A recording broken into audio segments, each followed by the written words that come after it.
Welcome to our kitchen. Today we prepare an ancient German meal, according to the description provided in Julius Caesar's De Bello Gallico, Tacitus Germania, and Pliny's De Naturalis Historia. We start with ingredients. We need beef, oats, and milk. First, we pound the oats in the mortar and soak them in water overnight. Thank you for supporting us on Patreon and for buying our book, Ancient Roman Cooking, available in English and Italian, in both ebook and print edition. It is the first of a series of books dedicated to historical cuisine and sources, and we hope you will enjoy it. The first dish we are preparing is an oat pulse, described by Pliny in his Naturalis Historia.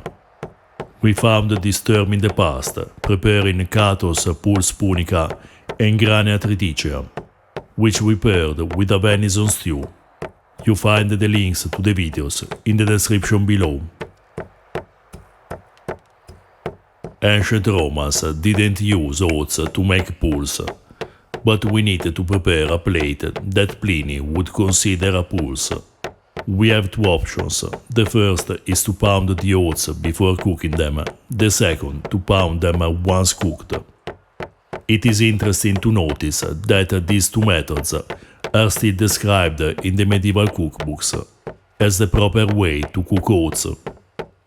However, in these texts we find oats prepared with almond milk, surely not used by the ancient Germans.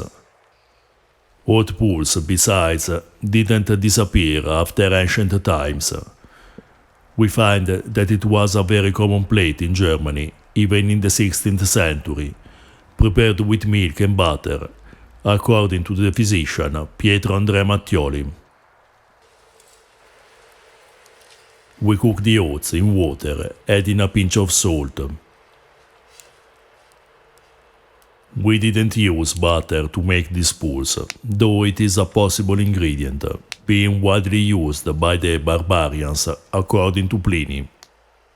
We decided to follow the method for the Granea triticea, cooking the oats in water and then adding milk, the same way described in most medieval sources.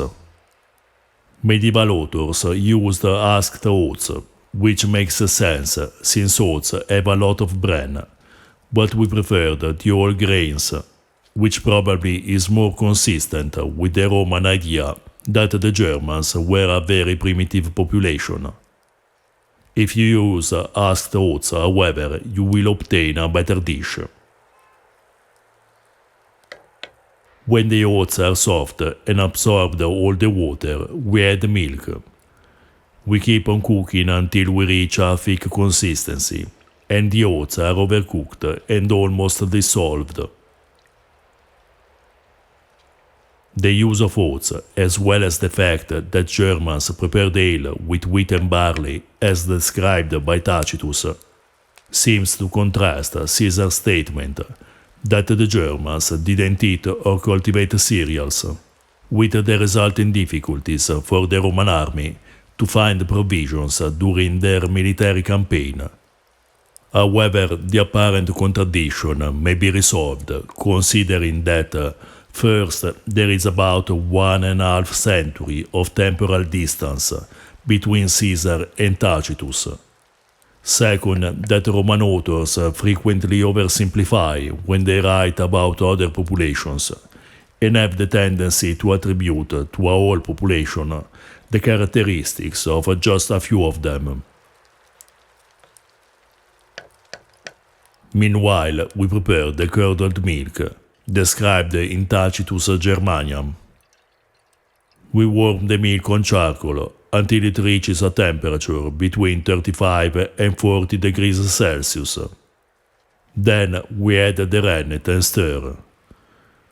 We use animal rennet diluted in water, but you can use any vegetable rennet, or even just an acidic liquid such as vinegar. Probably the Germans would use animal rennet, but the Romans used also cardamom, fig sap, thyme juice, and other vegetable substances to curdle milk, as described by Columella. You find more about this on our Patreon page. We let the milk rest for about half an hour, keeping the temperature more or less constant. We cook the beef on charcoal. We choose a cut with a good amount of fat, which requires a long cooking, but you can choose any cut and adjust the cooking time. According to Caesar, the diet of the Germans was mainly based on milk, cheese and meat. From Tacitus' book we know that they breed horses, cows and other animals, generically called armenti, which refers to big animals, and pecus, which may refer to sheep and goats, but also to any other kind of livestock. In any case, as Caesar recalls, they had the habit to hunt aurochs, wild bovines that were abundant in Germany at this time. They caught the aurochs in pits and decorated their horns with silver, to use them as cups to drink in the richest banquets. Now we break the curdle into small pieces. Depending on the amount and type of rennet and how you break the curdle, your curdled milk can end up being something more suitable to drink, or rather solid and better served with a spoon. According to the different authors, the diet of the ancient Germans was quite plain. Fruit, curdled milk, cheese and meat, all prepared in a very simple way. And clearly Germans loved deeply alcoholic beverages, in particular ale but also wine, writes Tacitus, that they bought near the river, probably referring to the Rhine. We don't know how much of the descriptions made by the Romans mirrored the reality and how much they were influenced by cultural biases, particularly strong when they talked about the so-called barbarian populations. In any case, this meal is simple but actually good, in particular if paired with a generous amount of strong ale and some wild fruits. Curdled milk and meat, well smoked and slowly cooked on charcoal, is an excellent pairing, whereas the hot pulse could be tastier without all this bran. Using husked oats, we would obtain a better outcome, but made in this way is not bad at all, and gives the feeling of a very primitive meal, probably corresponding to the Roman imagery about the Germans. If you're interested in ancient foods and flavors, subscribe our channel and consider supporting us on Patreon.